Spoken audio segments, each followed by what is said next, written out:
Fantastic. Donald Trump. We have creating terrorists in, of course, Afghanistan, letting terrorists out, and then creating more terrorists here.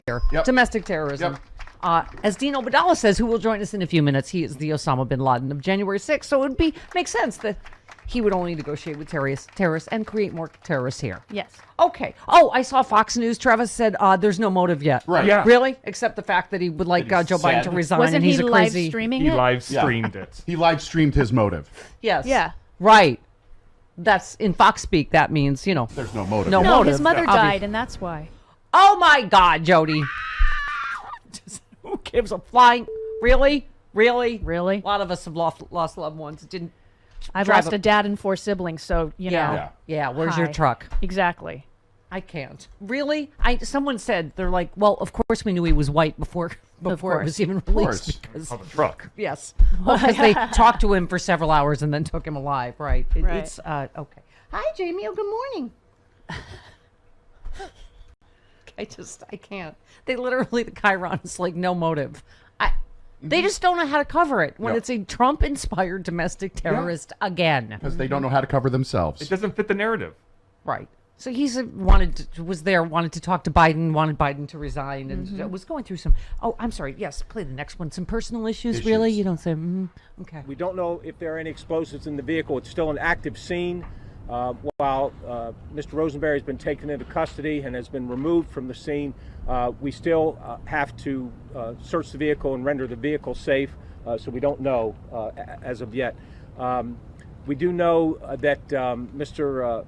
Rosenberry has had some losses of family. In his, I believe his mother recently passed away, and we spoke with members of his family, and there were other issues that he was dealing with. There'll be more on that before at a later time. Oh, good. Yeah. Please don't you need more, Jody, on the motives, on the personal issues and Poor things guy. that were Thoughts and might have prayers. been. Yeah. Yeah. It's weird. I never hear that about a black person. What kind of personal issues they might have been dealing with that might have caused them to. Oh. Aaron Rupar. Fox News just reported no word on possible note for D.C. bomb suspect Floyd Ray Rosenberry. Of course, his name's Floyd. Of course. Bill Rosenberry posted video rants in which he echoed right-wing Trump and Fox News talking points almost exactly. Yeah. Isn't that weird how that just becomes, I don't know, just magically gets disappeared? That becomes no motive magically. Yeah. Right. Okay. All right. Wow. Travis, sometimes I feel like, why do we do all this work? It's just, should we just read? Is there a theme in any of the headlines? Let's just go through the stack. Bomb suspect shared Donald Trump Jr. video one day before threatening the U.S. Capitol. Let's see. Oh, there's the Mo Brooks part. Oh, no. Oh, hang on. Oh, Times Square evacuated over. We don't know what that is. Yes, Homeland Security warned of potential domestic extremist violence just 6 days ago. Mo Brooks condemns man who threatened Congress, but adds that I understand anger directed at socialism. Robert O'Neill calls for Taliban-like coup in the U.S. He's the Navy SEAL. Yeah. Okay. Irredeemable psychopath Marjorie Taylor Greene leaves the internet stunned with new expletive-laden attack on Biden. Oh, we have Weird. that. Well, that was. Let's not play the Capitol bomber by mistake, because that's the same rhetoric as. Do I need to go any deeper in the morning stack to get a theme? How about this? Trump's deal with the Taliban draws fire from his former allies. Yep. Oh no, they're spilling all the tea That's all over the place today. on the head domestic terrorists. Wow. Deal with the terrorists, right? Why? I thought we were the only ones. It's like even his people that made this stupid deal.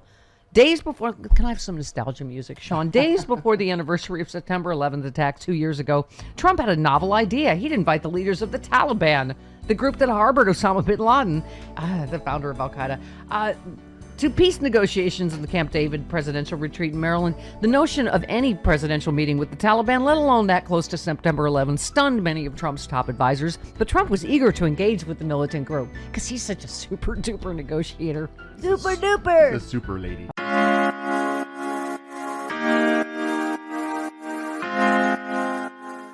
Hello, Oh, we are back. I am so excited. We are back in control of Afghanistan. Thank you for having me. Definitely you have to cover your face. I do not like seeing this.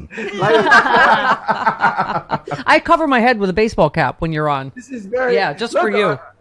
The band is back together, apparently. And Yeah. we have Oh, to my thank God, Donald Dean. Trump. We have to thank Donald Trump for that because... I mean, first he's he let- creating foreign and domestic terrorism. Is that not Well, the story? He's actually the sponsor. It's called Trump's Taliban. They did a licensing deal with Donald Trump. So if you're in the Taliban, you get one night free at a Trump hotel. It really works out well. Oh my God, Dean, I have to ask. Okay, remember, like he initially Monday said, "Oh, there's got to be a place for these people, these Afghans. And we need to, like, oh, what a bad job Biden's doing. We need to." And then I swear to God, I don't know if he saw the picture of Afghanis on the plane. And then he's like, no, those should be Americans. They should come to. I'm like, did he just now figure out they're brown because he needed to see the picture? So Yeah. I seriously think he's that dumb that he's like, wait a minute, I can see the picture now and they're brown.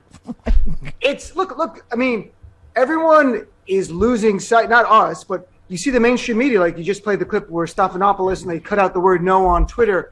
But even today, they're asking questions like, "Why did Biden fail us?" Why aren't more questions about why did Trump let Abdul Baradar, the co-founder of the Taliban, out of prison in 2018, where Obama had him put in prison by pressuring Pakistan to put the guy in prison?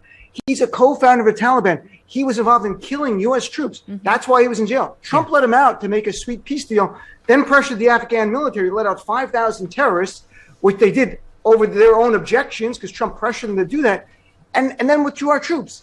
This is what you get. Now, are the images good? No. Could have Biden done a little better? Yeah, but all of this is a Trump deal, just like his other deals that didn't work out. This is the Trump stakes of peace deals. It's horrible. Yeah. Yes. But and you said it right away yesterday on Twitter. It's confirmed. Floyd Ray Roseberry's wife told local media her husband registered to vote for the first time in 2016 to vote for Trump. He's been very upset since Trump's lost. This is the Trump insurgency. The hashtag Donald Bin Laden. And thank you. You said you're either with the United States or with terrorist Trump. It's that simple. I mean, That's it. Yeah. Malcolm Nance, who is your buddy, our buddy, Yeah. has talked about the Trump insurgency for a while. Thank you. And it's not like we're like, wow, we didn't see this coming. No, it's here. It's like all of us are looking at the iceberg coming at the ship, and the captain's like, hey, don't worry about it. Well, no, we got to worry about it. They're building. And it's also, I have to call it the double standard with the media. Yes. The story today is almost gone. If he was Muslim, he was one of my people. If his name wasn't Floyd, but Fareed, I can assure you the media and Fox News would be talking about it nonstop. That's right. But when it's a white guy, it can't be a terrorist. CNN saying he has personal issues. I have personal issues, but I'm not going to drive a truck with bombs. And the guy did this to get. There aren't Biden enough out. trucks for the amount of personal issues I have, Dean. So listen. I would need a fleet myself of trucks, rentals, buying. And the guy goes there and literally called for a revolution for patriots to join him to take Biden out. No one showed up, so he gave up. But Dean, here's where you morph into Eric Bollard, and you're dead on. You said the media will now use every word but terrorist to describe the man with a bomb who wants to kill Democrats. Why? Simple, because he's white. Same reason the media won't call Ashley Babbitt, all the other January 6th Trump supporters, terrorists. You said we're seeing an insurgency of Trump supporters, just as Malcolm Nance warned, as you said. He has a bomb and will kill people to get rid of Democrats. In the live stream, the man demanded Joe Biden and other prominent Democratic politicians step down, accusing them of killing Americans. Here's the key. You said as long as Trump walks free, expect more of this. That's where you put on your lawyer hat, right? I put on my lawyer hat and my patriotic American hat. But look, it's common sense. If the leader of a violent movement can incite a terrorist attack on national TV on January 6th, like Trump, and radicalize people for 2 months before that, like an ISIS recruiter, and everyone who did the attack is charged or goes to jail, but the leader walks free and plays golf, what do you think is going to happen? His people go like, this guy's a genius. I'm going to follow him, and we're going to have more attacks and more terrorism. Donald Trump has to be charged. And this is not like lock him up. This is charge him, let him go before a jury. If he's not convicted, I can live with it. But not charging him is going to embolden the MAGA terrorists, which I view MAGA now as more of a threat than Al-Qaeda. Yes. Because they're here. They're right on our soil, and they're right here with us. And, a recent CBS poll showed 55% of Trump supporters defended the January 6th terrorist attack as an act defending freedom. 55% of MAGA is on board with January 6th. The signs are here. Yeah. They're right in front of us. It's like blinking red. Hey, we're going to do more of this. And Dean, in all your, in your fantastic Dean Obadullah show, we see that behind you on Sirius XM. Yes. Thank you. I mean, have you ever seen all the stories converge with this Navy SEAL, Robert McNeil, who he's the one that says he killed bin Laden. He was part of SEAL Team 6. But he tweeted, did you see how the Taliban rolled through the streets and took back their country? I know a few dudes who would do the same with me right now. You just said military veteran calls to violently overthrow the Biden administration. Nothing to see here. I mean, right? Full circle from getting bin Laden, Afghanistan. You just said, keep in mind this tweet by a former Navy SEAL seeking to recruit to overthrow our government was sent out while the media is covering a bomb plot in D.C. by a guy who wants to kill people if Joe Biden doesn't resign. The Trump insurgency is building. Will the FBI act? Yes, thank you. We need the FBI to act. I don't know if you saw, but I got a very graphic death threat yesterday on my YouTube page from a self-identified Trump supporter. So we'll see if he is, but it's at Trump 2024, threatening to kill me, my family, saying, get Kevlar, and we're coming for you next, Dean, and hollow points, and somebody shut this guy up. And I reported to the authorities. This is building. Yesterday was MAGA Terrorist Day. You had the guy with the truck. Mm-hmm. You had the veteran calling for his fellow veterans to join him to potentially overthrow the government. I got death threats. So many of us are getting threats like we've not seen before. It is building, and they might be building to a day or to a movement where someone says, guys, today's the day. And they're going to rise up, and it's not going to be a civil war, but it's going to be pockets of violence, and innocent people are going to die. And you call it MAGA? Do you and Barbara Lee just have a constant text chain like, no, you were right, no, you were right, no, you were right again? We should. What did we just find? The leader, former leader of Afghanistan. What did you say yesterday? He's in Abu Dhabi. What's reported this morning? The UAE has confirmed he's in that country. Right. Yeah. Well, I lived in the United Arab Emirates for 10 years. Yeah. And I lived in Abu Dhabi, which is arguably the Beverly Hills of the Middle East. Mm-hmm. Yeah. And I watched Sex in the City too. I know. Yeah. Oh, yeah. That movie was made there. Fast and Furious 8 or something like that. But one thing I've learned in the land of the multiple Bentley dealerships is that, and that was just in my neighborhood, 3 Bentley dealerships. Yeah. That when you have real money and you're going to take it, you don't go to Dubai. You go to Abu Dhabi, which is the leadership of that country. And I had actually tweeted this out the other day. Someone said, where's Ashraf Ghani? I think it was Monday I tweeted this. And I said, he is in the Emirates Palace Hotel in Abu Dhabi, down at the beach bar, having the Palace High Tea, which has gold flake on top of the coffee or your tea.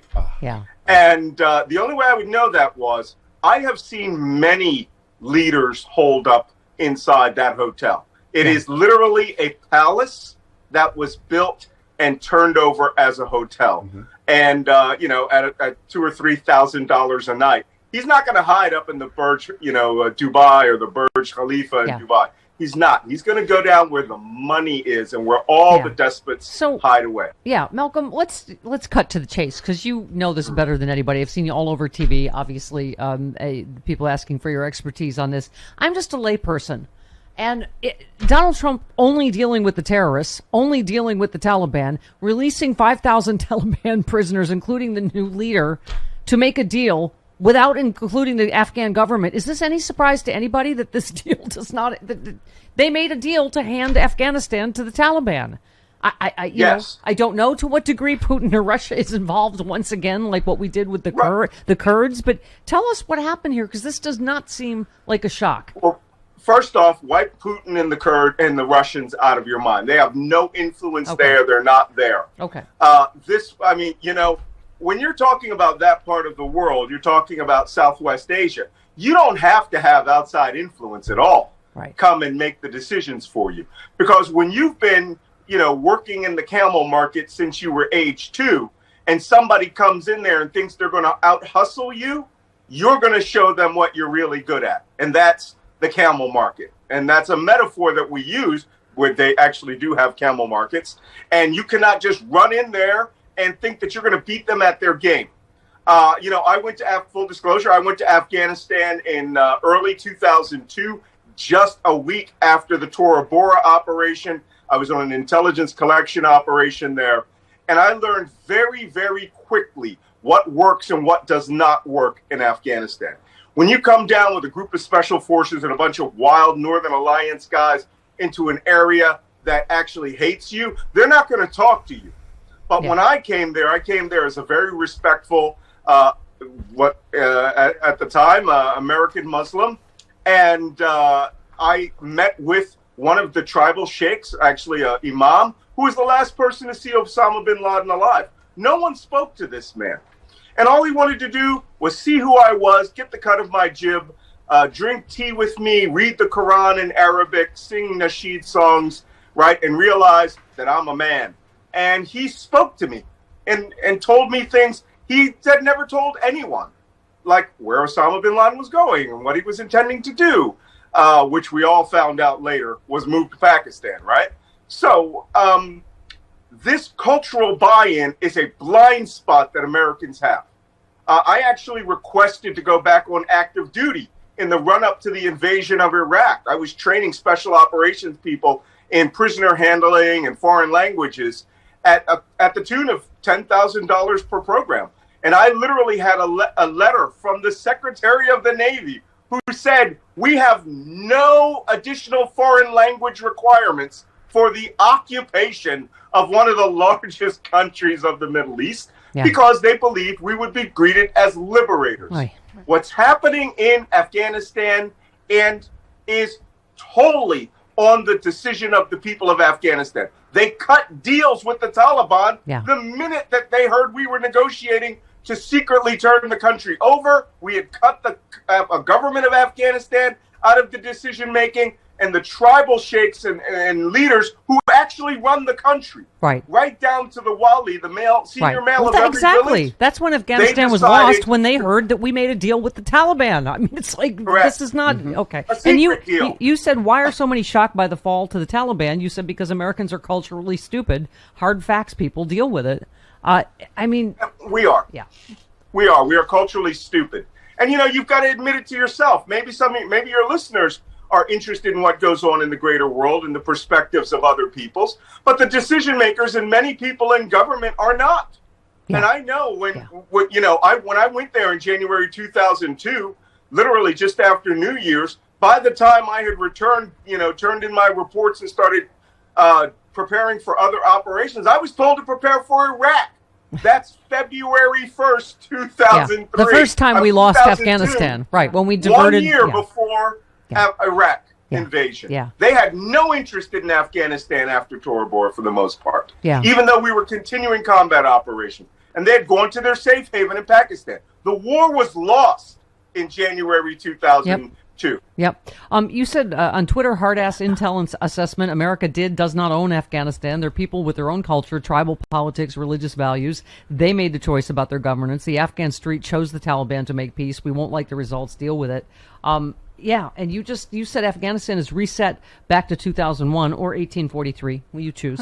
The only real question is, will they allow ISIS terrorists to plan to project terror from their land? You said you think that's unlikely. Tell us why.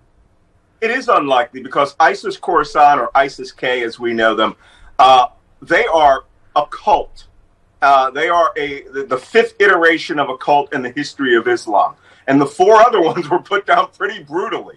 They view the Taliban as a bunch of essentially Americans. They view them as non-Muslims who need to be sterilized and neutralized. ISIS has clashed with them. ISIS has worked with, not ISIS, the Taliban has clashed with them. The Taliban has worked with us to identify their base camps to stop their operations. You're going to see maybe a slightly more optically sensitive Taliban now, where they want the country to run. They want people to actually bring industry to the country and to get deals with the Chinese to come in and build roads and mine minerals. But for the most part, they are going to go back to what they were, which was a hardline religious country. And if you got a problem with that, you have a problem with the way that they treat women, man, I don't want to tell you about this country called Saudi Arabia. Yeah, thank you. Let's not even start with 9/11 again. But anyway, so give me your take on this, Malcolm. What there's, as you just sort of alluded to, the Taliban sought to calm fears in the West, particularly in the U.S., that their return to power would provide a safe harbor for terrorists and backsliding on women's rights. The spokesperson for the Taliban said, "I'd like to assure the international community, including the U.S., that nobody will be harmed in Afghanistan. You will not be harmed from our soil." He reassured those who'd fought against the Taliban, as well as interpreters and contractors, they had been pardoned. He said he did not want Afghani youth to leave, describing them as the country's assets. He also insisted the Taliban welcomes free and independent media. Okay, how much of this do you buy? What do you think? I buy part of it simply because I'm looking at it from the military's perspective. I don't think they have much manpower in Afghanistan right now.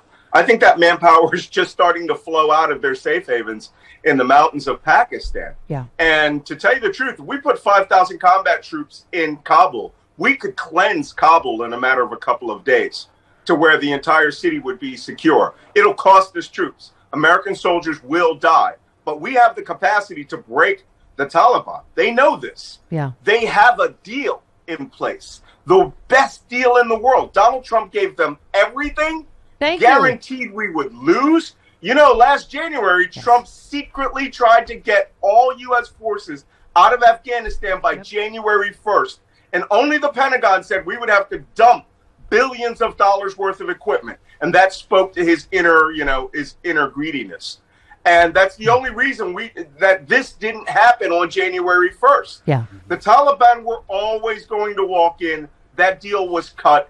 The men of Afghanistan who make the decisions have spoken here.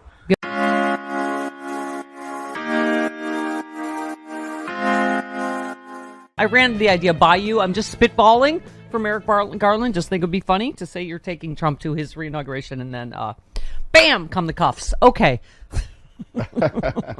Happy reinstatement day, Steph. I'm going to the parade a little bit later. Yeah. There you go. Glenn, you know, I loved your piece where you basically said, to those of us who previously worked at the Justice Department, this is unfathomable that DOJ officials were... this latest story, okay. So during Trump's final weeks in office, top DOJ officials wrangled over how the FBI should handle a particularly wacky voter fraud allegation promoted by the then president and his allies. So the piece shows how tense it got. The dispute pitted a senior career section chief against one of the DOJ's top officials, with the FBI caught in the crossfire. Trump's appointees at the DOJ ultimately prevailed in their investigation. A probe into a viral video from Georgia that didn't actually find any evidence of fraud ended up playing a role in torpedoing the president's narrative. While Trump's opponents fretted that the FBI's involvement would undermine public confidence in elections and boost Republican talking points, it had the opposite effect. There was a video that commanded the president's attention showing election workers counting ballots at State Farm Arena in Atlanta. Trump's allies claimed it showed the workers secretly putting ballots in suitcases and using them to commit election fraud. Officials in the office of the Georgia Secretary of State quickly debunked those claims. So it goes on, Glenn, right? DOJ's Public Integrity Section, PIN, as it's called, sent a letter to the FBI.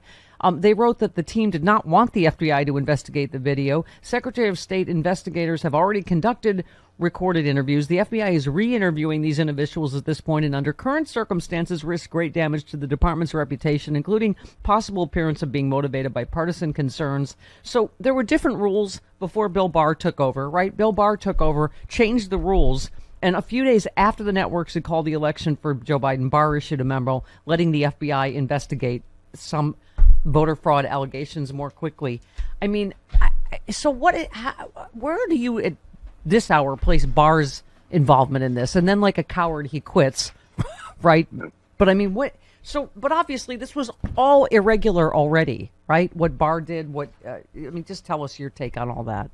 Yeah, so, Barr committed any number of crimes during his time as Attorney General. We don't quite know if he was part of Donald Trump's conspiracy to corruptly overturn the election's results, but hopefully we will find out, because as we can talk about in a moment, I am absolutely convinced the Department of Justice is criminally investigating Donald Trump. But that recent reporting, Steph, that you were just reading from, Donald Trump indisputably was involved in a conspiracy to criminally overturn the election results. Now we know he enlisted top DOJ officials to help him, and at least one, Jeffrey Clark. Remember that name because he needs to be on the top 10 list of all-time American traitors. Jeffrey Clark took Donald Trump up on joining the conspiracy. Trump said, listen, just go out and say it was corrupt. I know it wasn't. There's no evidence of it. Go out and say it's corrupt. Leave the rest to me and my lackey, my Republican lackeys in Congress. Jeffrey Clark joined the conspiracy. We now know that because he went back to the DOJ. He authored a letter to Georgia state officials saying, hey, we see lots of election fraud. Here is your roadmap to throwing out the slate of electors for Biden and installing fraudulent electors for Trump. What we call that in the law, Steph, is an overt act in furtherance of the conspiracy. So I have every confidence, and I wrote a piece for MSNBC Daily titled DOJ Officials Thwarted Trump's Coup. Next step, a criminal investigation. And we can talk about why I believe that is up and running. It's right in front of me. This is why I'm so happy this morning. You said the burning question remains: is the Justice Department conducting a criminal investigation of Trump to his attempt to unlawfully retain power by seeking to corruptly overturn President Joe Biden's win? You said we don't have any reporting answering that question, but you said given your 3 decades of experience of a federal prosecutor, you firmly believe the answer is yes. Obviously you wrote a great whole piece about it, but tell us in your words why, because there's obviously, we had Barbara McQuaid on earlier. I know you referenced the piece she and Joyce Vance and Lawrence Tribe did. I mean, because those of us that aren't lawyers are just like, this has got to be illegal. But then there are specific things. And I know I saw you on TV talking about conspiracy really just means that 2 people conspire together to commit a crime. So you've got that already with Trump and Clark, correct? Yeah. And a conspiracy requires that criminal agreement between 2 or more people and one conspirator doing one thing toward the commission of the crime. That's the overt act. You have to have both of those things, the agreement and the overt act. But guess what? We have them. That means the crime of conspiracy is complete. You can't undo it. You don't have to do any more than that. You don't have to try to accomplish the underlying crime in order for the crime of conspiracy to be indicted. But let me talk about why I absolutely know in my heart that my friends and former colleagues at the Department of Justice are investigating Donald Trump criminally. The FBI guidelines set the standard for opening a criminal investigation. It's an extremely low evidentiary standard. It says there must be some information or allegation, some minimal evidence that conduct constituting a federal crime has been committed or may have been committed or may be occurring. It is such a low evidentiary standard, and it has been met and surpassed by a mile. So here's the thing, Steph. The Department of Justice, the FBI, cannot look at the evidence of crime, and they're governed by their own guidelines and say, yeah, but you know what? The guy who did it, the guy who committed conduct that satisfies that standard, he's political. He's a political type. So we're not going to open an investigation. That would be, at a minimum, dead wrong in the Midland area of the spectrum. It would be a gross abdication of their law enforcement responsibilities. But you know what? At a maximum, it would be corrupt. It would be a cover-up, and it would be a little thing we call potentially accessory after the fact. Okay. Yeah. This is, you talked about the any number of federal statutes: conspiracy to defraud the United States, obstruction of an official congressional proceeding, inciting an insurrection, seditious conspiracy, and others. We start with you start talking about the Clark thing, which obviously, as you say, is conspiracy and the overt act. As part of his quest to corruptly retain power, Trump told the DOJ to lie about election results, saying they were corrupt, and just let him take it from there.